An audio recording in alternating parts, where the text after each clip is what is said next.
Dibohong. Aku hanya memikirkan satu peraturan penting. Kenapa kau lakukan hari ini kalau kau bisa melakukannya besok? Hahaha. Few moments later.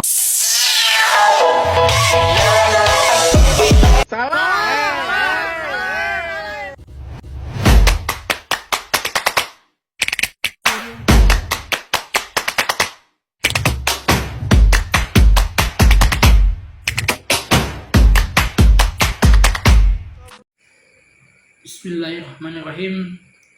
Assalamualaikum warahmatullahi wabarakatuh. Pertama-tama, marilah kita ucapkan puji syukur kehadirat Allah Subhanahu wa taala atas karunia limpahan rahmatnya kepada kita semua, sehingga kita masih diberikan kesehatan, kita masih diberikan kekuatan untuk selalu menjalankan aktivitas kehidupan kita di dunia ini. Salawat serta salam semoga tetap tercurahkan kepada junjungan kita Nabi besar Muhammad sallallahu alaihi wasallam. Allahumma shalli ala sayyidina Muhammad. Baik, perkenalkan, nama saya Hasran Ahmad, NIM 10156123077. Saya adalah mahasiswa dari kampus Tain Majene, jurusan Tarbiyah dan Keguruan, Prodi Pendidikan Agama Islam. Di sini saya akan menjelaskan tentang dinasti Murabitun dan Muwahhidun di Afrika Utara sebagai tugas UAS dari mata kuliah Sejarah Kebudayaan Islam. Baik, langsung saja dalam pembahasannya. Dinasti Murabitun muncul pada abad pertengahan ke-11 yang timbul di wilayah Sahara Barat yang saat itu dihuni oleh suku Berber Sahaja.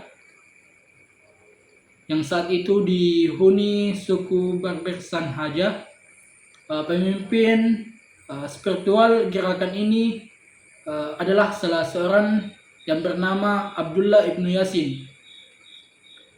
Dia adalah seorang ulama yang mempromosikan atau yang mendakwakan pemurnian ajaran Islam dan memerangi praktik-praktik lokal yang menyimpang dari syariat.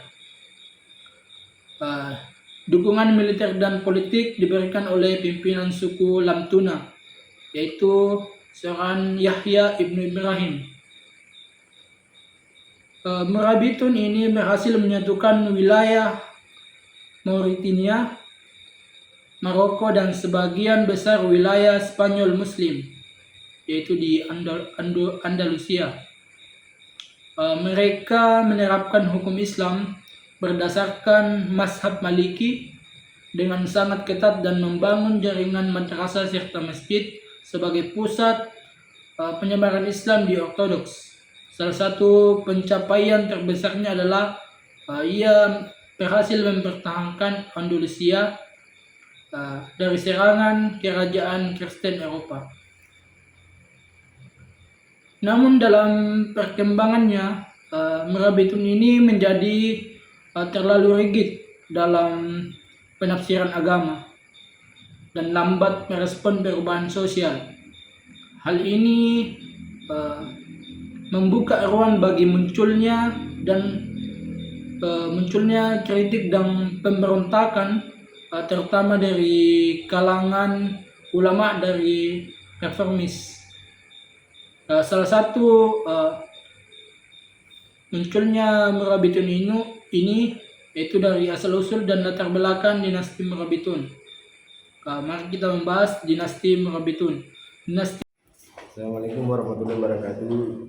Dan saya di sini saya akan menjelaskan tentang dinasti Muwahhidun.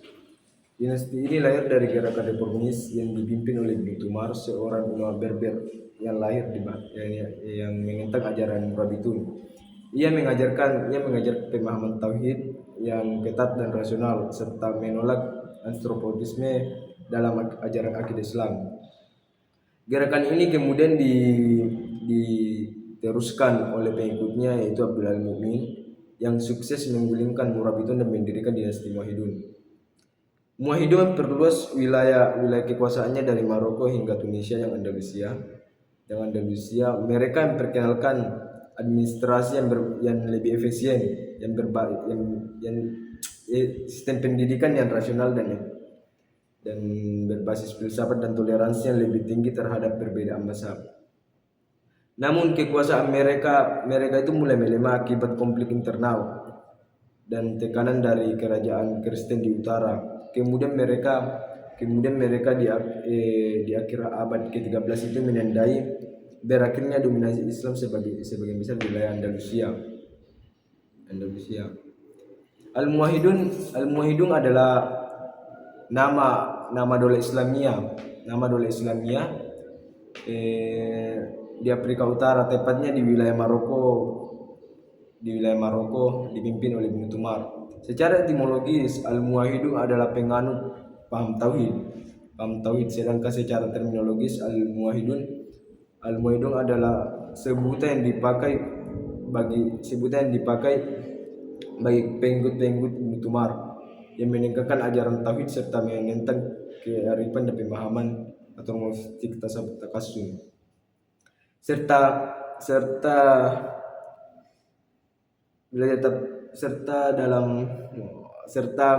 Muwahhidun sedikit di latar belakang terjadinya stigmatisasi dalam pemikiran dan pengikut Imam Malik saat itu, yang menyatakan bahwa Muslim karena itu telah dilakukan oleh Imam Malik sendiri. Kondisi inilah yang mendorong Ibnu Tumar menyuarakan untuk menjadikan ajaran Al-Quran dan hadis ijma sebagai dasar ajaran Islam dan menolak rayu sebagai dasar hukum. Oleh karena itu ia pun menolak qiyas. Menghadapi konflik keagamaan seperti itu, Ibnu Tumar pergi ke Cordova, Alexandria, Mekah dan bahkan Baghdad untuk mendalami ilmu agamanya. Dalam bukunya Al-History of Islami, sebagaimana dikutip oleh Ajid Thohir mengemukakan bahwa Ibnu Tumar berguru langsung kepada Al-Ghazali. Assalamualaikum warahmatullahi wabarakatuh. Perkenalkan, nama saya Imran Rizwan dari kelas TP3 semester 4. Di sini saya ingin melanjutkan materi dari teman saya, yaitu saya sebagai pemateri ketiga, dan judul kelompok saya itu Dinasti Murabitun dan Muwahhidun di Afrika Utara. Nah, langsung saja, pada tahun 1100 Masehi, Ibnu Tumar kembali ke Maroko dan mulai berdakwah dengan menekankan ajaran tauhid murni. Ia mengkritik praktik keagamaan dan sosial yang menyimpang, terutama ajaran tajassun yang dianut oleh ulama Murabitun, meski mendapat penolakan dan sempat terusir dari Bijaya pada 1117 Masehi. Ia tetap melanjutkan dakwahnya. Di Markisi, ia bertemu Abdul Al-Mu'min yang menjadi muridnya, lalu pindah ke Tinmar. Di sana ia mendapat dukungan luas. Pada 1120 Masehi, menyatakan dirinya sebagai Mahdi serta membentuk kelompok Al-Muwahhidun. Gerakan ini mengirim para dai ke berbagai suku untuk menyebarkan ajaran tauhid dan menentang Murabitun. Ibnu Tumar menekankan akhlak mulia, ketaatan hukum, dan ibadah yang disiplin.